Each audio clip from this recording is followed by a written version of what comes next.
Hey guys, how you doing today? So today we have a very interesting topic which I love to talk about, and that is the debate that's going around, that really goes around always in finance and talk when it comes to investing in stocks, is whether or is individual stocks versus index funds. So what we're going to do is we are going to go through the pros and cons of each of them, and then I'm going to give you my perspective and what I do. And then from that, you guys can make your own decisions on how you feel like you would like to go ahead with your investing. So a stock is very simple in essence. It is when a company has put the equity up for sale on the market.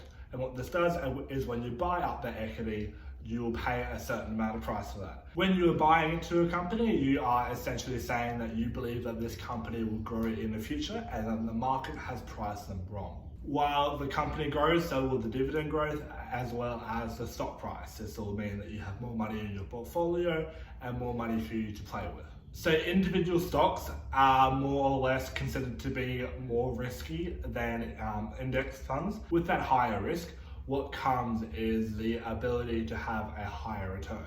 So with index funds, your return doesn't really vary a hell of a lot, whereas with your individual stocks, they average around 8%.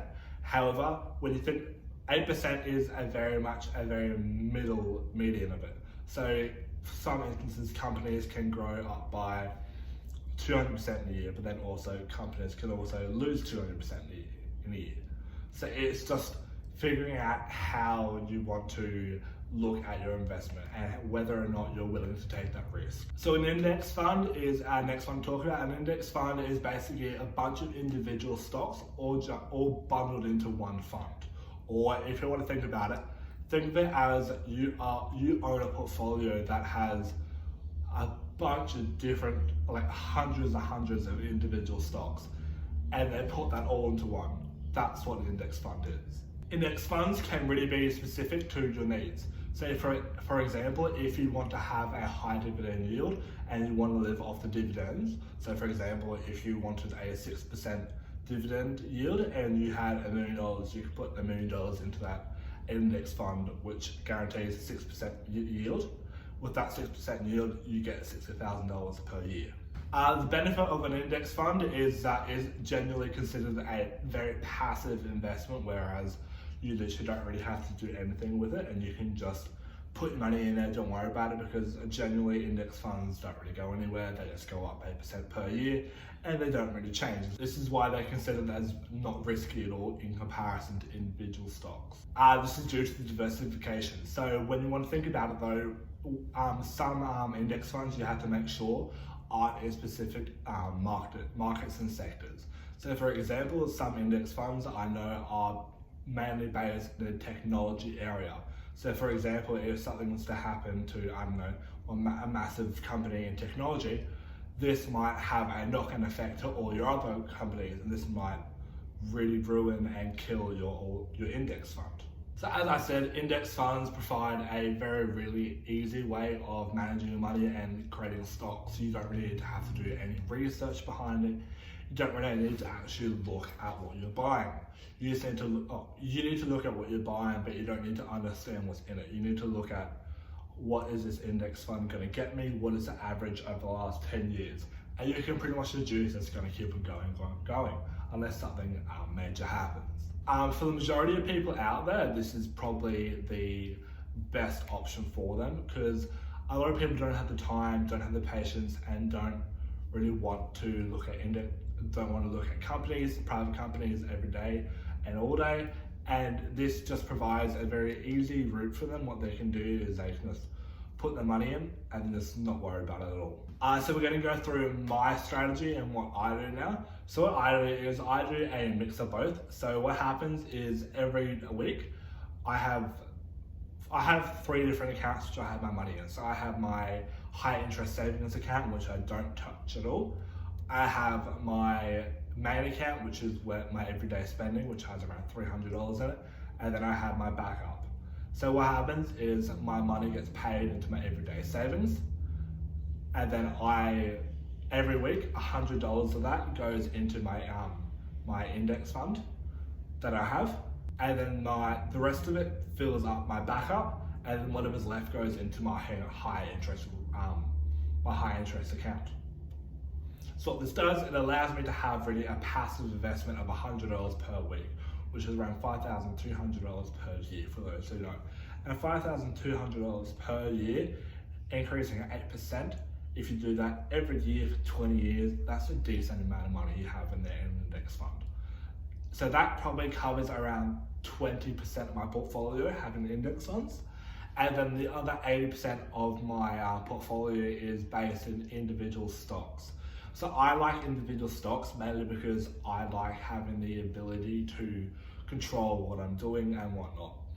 I find that index funds are great if you want to be passive, but I don't really like being passive in my investments until like the point of retirement and whatnot.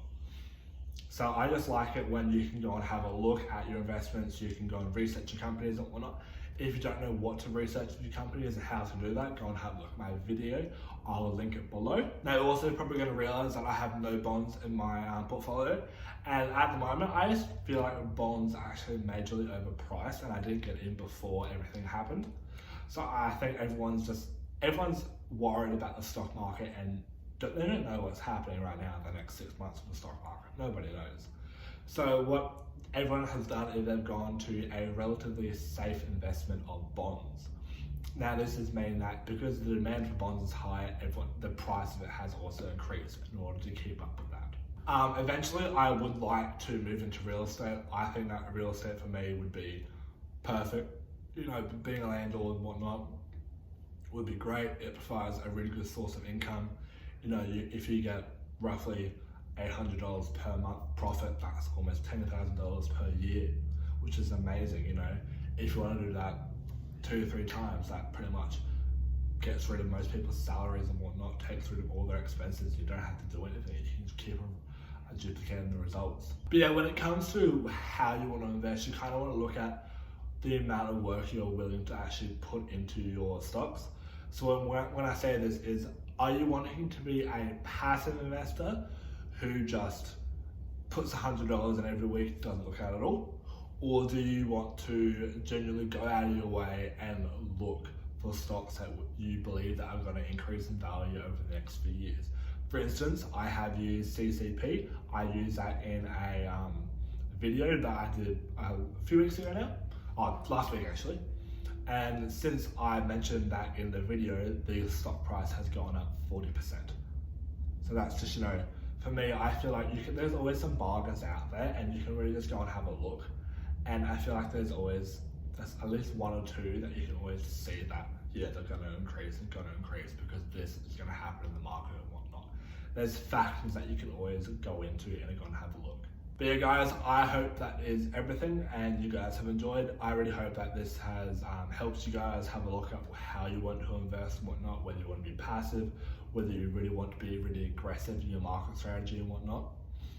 In the future, what we can do is we can talk about different strategies of investing while looking at individual stocks and look at how you can become really aggressive in the market and really take a lot more chances, take more high risk bets, and so with that high risk comes a higher reward and whatnot. So I do this in the market, and not all my 80% is like that, but I would say about half of it is, where I try and look at more riskier trades and I try and get better results off them, just because I find that people are going to underestimate it, and I don't think that sitting on the sidelines and just playing the safe route is always the best route. I think for a lot of people it is, but for me personally, I just don't feel like, you know, doing that passive income, $100 per week, you know, I just don't like that.